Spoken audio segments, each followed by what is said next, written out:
কথায় আছে না, কাজের মধ্যে দুই, খাই আর শুই। হ্যালো ভিউয়ার্স, আসসালামু আলাইকুম। আসলে কি আমাদের মেয়ে মানুষের জীবনে কাজের মধ্যে দুই আর খাই আর শুই, আসলে এই কথাটা কতটা বাস্তব সঠিক আমি বলতে পারবো না। আমার কাছে এই কথাটা একদম বাস্তব নয়, কারণ মেয়ে মানুষের কাজ দুইটা হতে পারে না। খাওয়া আর ঘুমানো কোনো মেয়ে মানুষের জীবনের এটা রুটিন হতে পারে না। কে কিভাবে তার জীবনটাকে নিয়ে সামনে এগিয়ে যাবে সেটা তার ব্যাপার। কিন্তু আমার মনে হয় সে যতই কিছু করুক না, কিন্তু খাই আর শুই এটা কোনোই কথা না। এটা একটা প্রবাদ বাক্য, তো এটা প্রবাদ বাক্যই।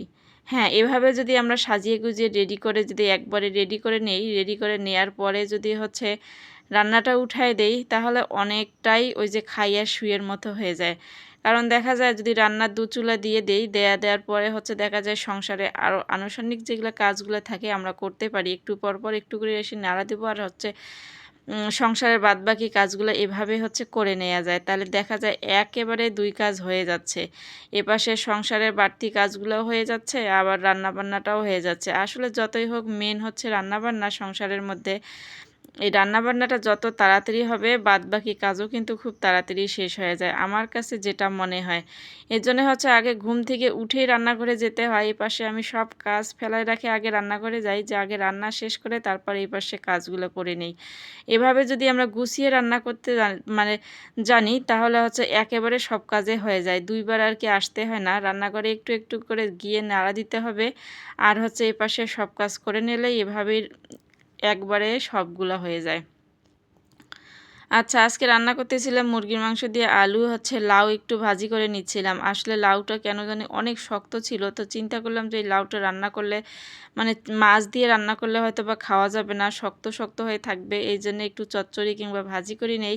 আমি এভাবে ভাজি করে নিই। আজ কয়েকদিন ধরে লাউ কেন জানি এভাবে ভাজি করলে আমার কাছে অনেক মজা লাগতেছে। এইজন্য হচ্ছে এইভাবেই ভাজি করে নিচ্ছি। তারপর হচ্ছে মুরগির মাংসটা একটু কষিয়ে নিয়েছিলাম। কষিয়ে নেওয়ার পর হচ্ছে এখানে ঝোলের পানি দিয়ে দিলাম। এই তো আলু দিয়ে দিয়েছি। এখানে ২ টা আলু আজকে কেটে দিয়েছি। আলুটা অলরেডি সিদ্ধ হয়ে গেছে। আসলে আজকে মুরগির মাংসটা আমি একদম বাটা মসলা দিয়ে রান্না করেছি। মানে শিলপাটায় যেটা আরকি বেটে রান্না করে সেটাই। ব্লেন্ডারে করা ছিল না কোনো মসলাই। শিলপাটায় বেটে আজকে খুব তাড়াতাড়ি করে দিয়ে দিয়েছি একটু, একটু করে। আসলে ব্লেন্ডার করতে গেলে দেখা যায় অনেকটি মসলা লাগে, আর হচ্ছে ওইগুলা ভাজো, করে একটু সময়ের ব্যাপার আছে। এই কারণে হচ্ছে খুব হাতে কম সময় ছিল। এই কারণে এভাবেই হচ্ছে রান্নাটা করে নিলাম। আরেকটা কথা হচ্ছে বাটা মসলা দিয়ে তরকারি রান্না করলে কিন্তু এটার টেস্ট একদম দ্বিগুণ হয়ে যায়। তারপর হচ্ছে শাক রান্না করব একটু আলু দিয়ে, পুঁই শাক দিয়ে। প্রথমে হচ্ছে আলুটা একটু আমি ভালো করে কষিয়ে নিয়েছিলাম। নেয়ার পর হচ্ছে এখানে শাকটা দিয়ে দিব। এখানে শাকটা দেওয়ার পর বেশ কিছুক্ষণ হচ্ছে ঢেকে রেখেছিলাম। ঢেকে রাখার পর হচ্ছে অনেকটা পানি বের হয়ে গেছে। কারণ শাকটা আমি পানির মধ্যে চুবাই রেখেছিলাম, এই কারণে পানিও বের হয়ে গেছে অনেকটা ধোয়ার পরে। আচ্ছা, এভাবে এখানে কিন্তু আরেকটু পানি এড করে দিয়েছি। কারণ ১ম এ পানি দিলে ২য় বার আর পানি দিব না। কারণ ২য় বার তরকারিতে পানি দিলে আমার মনে হয় টেস্টটা একদম নষ্ট হয়ে যায়।